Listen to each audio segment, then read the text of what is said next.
আমি যতই দালান ঘরে থাকি না কেন, সেই লাস্ট অবধি আমার টিনের ঘরকে আমি মিস করছি। জানো তো, ওই ঘরে খাট থেকে নেমে এক ফোঁটাও জায়গা ছিল না। সাথে এমনও হয়েছে কখনো কখনো লাফিয়ে আমাকে খাটে উঠতে হতো, মানে পা রাখারও জায়গা পেতাম না। আজকে সেই ঘর থেকে বড় হয়ে যখন দেখি নিজের এত বড় একটা রুম, তখন বেশ ভালোই লাগে। অবশ্য যারা জন্মের পর থেকে দালান ঘর রয়েছে তারা আমার এই ফিলিংসটা বুঝতে পারবে না। কিভাবে যে ওই টিনের ঘরে আমি ভিডিও বানাতাম জায়গা বের করে, সেটা একমাত্র আমিই জানি। আর তোমরা অনেকেই ওই টিনের ঘরের রুম ট্যুর চেয়েছিলে, বাট আমি তখন পোস্ট করিনি। একবার পুরোপুরি শুট করেও নিয়েছিলাম, তারপরেও পোস্ট করলাম না। মনে হলো জানি না এইসব নিয়ে আবার কে কি রোস্ট করবে, কে কি কমেন্ট করবে। প্রত্যেক মানুষের জীবনে কিছু কিছু সেন্সিটিভ পার্ট আছে যেগুলো নিয়ে কথা বললে সত্যি খারাপ লাগে। হ্যাঁ, আমি জানতাম যে পোস্ট করলে হয়তো প্রচুর ভিউজ আসতো, তাছাড়াও কিছু মানুষের কুমন্তব্য শুনতে হতো। এক কথাই বলতেই পারো, সেই ভয়তেই আমি পোস্ট করিনি। কিন্তু এখন যখন আমরা নতুন ঘরে শিফট হয়েছি, এখন ইচ্ছা করছে যে পুরোনো ঘরটা একটা ট্যুর দিয়ে দিই। অবশ্য জানো তো, আমার ঘরটা এখনো ভাঙা হয়নি, মানে যেমন ছিল তেমনই আছে, একটু অগোছালো আছে, কিন্তু একবার দেখিয়ে দেবো অবশ্যই। কারা কারা টিনের ঘরের ট্যুর চাও একবার জানিয়ে যেও। টু বি অনেস্ট, আজকে ঘর দুয়ার পরিষ্কার করতে গিয়ে কথাগুলো মনে পড়লো, তাই শেয়ার করলাম। তো আজকে আমি রেডি হয়ে একটা শুভ কাজে যাব।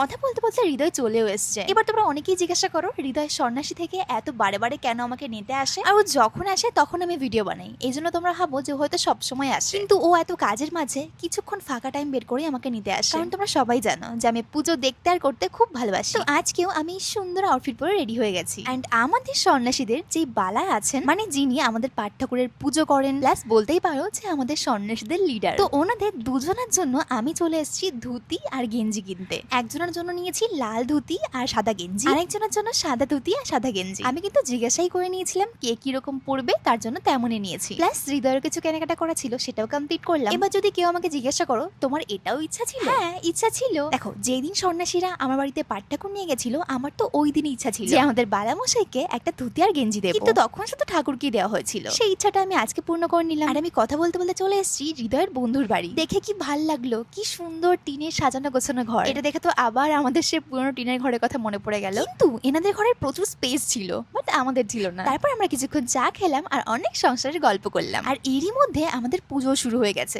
আজকেও সেম, কারেন্ট নেই, কারণ কিছুক্ষণ আগে ঝড় বৃষ্টি হয়েছিল। প্লাস তোমাদের একটা সিক্রেট বলি, আমি সন্ন্যাসী নামার পর এই ভিডিওটার ভয়েস ওভার করছি। হ্যাঁ, এই ভিডিওটার মাত্র একদিন পরেই আমি সন্ন্যাসী নেমে গেছি। তোমরা দেখতেও পাবে অবশ্য পরের ভিডিওতে। এন্ড দেখো, এই মোমেন্টে আমি হৃদয়কে অনেকবার বলছিলাম যে না, কোনো ভিডিও করার দরকারই নেই, যাতে এই ব্যাপারটা কারো মনে নাই আসে যে আমি ভিডিওর জন্য এগুলো করছি। কিন্তু হৃদয় বলল যারা ভুল ভাল কমেন্ট করে তাদেরকেও কিছু ভালো জিনিস দেখানো দরকার। টু বি অনেস্ট, আমার লাইফের অনেক স্পেশাল মোমেন্ট যেগুলো আমি ক্যামেরা বন্দি করে আপলোড করি, কারণ আমি এটাই মনে করি যাদের জন্য আমি সবকিছু করেছি, যাতে তারা ক্যামেরা অন দেখে এটা না ভাবে যে আমি সবকিছুই ভিডিওর জন্য করছি। এই কারণে আমি এইসব জিনিস মোটেও ভিডিও করতে পছন্দ করি। যাই হোক, বাড়িতে এসে দেখি মা একটা চেয়ার কিনেছে, সাথে মন্দিরের জিনিসও।